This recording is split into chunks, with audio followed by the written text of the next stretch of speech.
Scott had heard from God about an accident, so we get in the car. We had Cherry with him take us. He was driving very slow down the highway because he's thinking about an accident. It would be a car accident. So then on our way home on a Sunday afternoon, we were driving down the road very, very slow. It was about 3 days later. Yeah. Because what's her name? The deaf lady. I forgot her name. Nancy. Nancy. She yeah. stayed with us. Remember, the elderly deaf, and she stayed with us. And I told her, I just for the Holy Spirit just told me it's going to have an accident, and I don't know what it is. She says, "Oh, that's the devil. Don't listen to it." I say, "No, the Lord warned me accident." Yeah. So I was driving slow. The Holy Spirit. So then Scott just started driving slow. So we were driving down the road, and all of a sudden he saw this sign that said Brown. He said, "I'm supposed to go there." Yeah, that was that on the highway. It said Brown's College. Brown College, and he said, "I'm supposed to go there, stop there." School and. So we pulled off the road. It was a marble place, and we needed one more piece of marble for the porch that he was working And I had the measurements ready. Yeah, and I had the measurements, and he walked over. And it was Sunday too, and they were open. I was surprised. I said, "Look." They were open on a Sunday. And I said, "Mom, whatever it is, it's brown." Yeah. It's brown. And because, the college and this, and I know it didn't make sense, but I knew in my spirit, this piece of marble we're going to get was brown. Yeah. And then he got out of the car and he said, "That's the one we need right there." Well, what, these it was guys the very came first one. It was on the front. These guys come out and they're it was all, about 1.5 feet high. Yeah. And the sheets behind it were 10 feet high. Yeah. But there was only one sheet in the front that was 1.5 feet by maybe 1.5 meters, pretty long. And it looked nice because it was polished and it was speckled, very nice, light brown and different black, all kind of speckles in it, and marble traits. Yeah. And he got out and he said, "This is the piece I need." And about that time, these guys come out. They're all real big, and they grabbed this marble. And I knew I knew the place because when they were open the week, I went there and I asked them how much to cut a piece. They said like 100, so actually 150. They had this, I guess it was a laser cutter, some kind of cutter. It wasn't a machine. It wasn't a steel. It was like this light that would, Well, this guy grabbed it, and Scott said, "Wait a minute, wait a minute." Two big guys, and he says, "I want to know how much it is." Yeah, big. I mean, cigarette in one hand, under the arm in the other, and. And he said, the guy said, "Nothing." He said free. Free, yeah, free. He said actually free. And so they took it in and they cut it and everything for Scott. Scott put it in the car and we headed home. When we got home, I couldn't understand why they would give it to me. No. It made no sense at all. And cut it. And then we headed home with it, and we got home. Scott got it out. And we just put the concrete down. It was a perfect fit. It was a perfect fit. Yeah. I mean, except it had a little piece on the back that I had to ground down. So then he went around the back of the house where the grinder was, and he was grinding around, and all of a sudden he came around the corner. He says, "Mom, I slipped, and it cut my finger almost in half. It was horrible. He said, "Mom, I'm in trouble. I had an accident."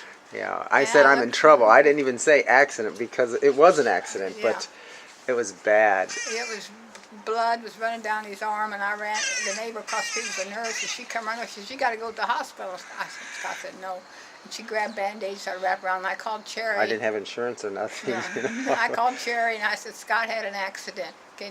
She was at our friends, Mike and Fran, and she said, "Can you come over? We need help." And she said, "Go on her way." So they got in the car on the way. Then they stopped at Quick Trip to get Scott chocolate milk. My Jerry favorite. did, because Scott liked chocolate milk. I still do. Yeah. So then we pulled in the driveway, and there was, and they still said, "You sure you don't want to go?" No. So then they wrapped it, And so Scott had this one little piece. And he pushed it with his foot. I sat down because I couldn't use my hands, and the concrete was still wet. So and it was the last thing we ever did on the house. Yeah, right. Ever. We spent 1.5 years fixing it up, and I can show some pictures of it. It was very nice. Put a new door. I did everything, all the concrete work, everything. And he pushed it through with his foot. Then it fit, and it was sealed. It was sealed, just like God shutting the ark of the door. And I remember Mike Wells saying to me, coming up to me, big guy, I mean 6 foot something, huge, and he says, I've known him for almost 30 years. Yeah. And he said, "Scott, you're finished now." Yeah. It's like God slammed the door on the ark. He provided the miracle piece. Yeah. I mean, the thing is, we had not a penny, not even a penny. We had that other car in the garage that we were trying to sell that we didn't need. because we had taken it up to Walmart and couldn't sell it. So then they asked us, because they were looking for a car for their son, and we told them how much. Well, we had a price on it at Walmart for, For 4,000. yeah. And And, they offered us, they said, we'll give you, I said, we'll sell it to you for 35. And he said no, 4. no, we'll give you 4. I said, no, 35. He said, no, 4. Now, how many people do that? Yeah, right. And so that was good because we didn't have any money. We were down to nothing. So then we sold the car to them, and we were all standing out in the driveway. And we looked. 5 of us. 5 of us, yeah. Scott and I and Mike and Fran and Cherry. And all of a sudden we looked up and there was these geese going over. And they farmed the V.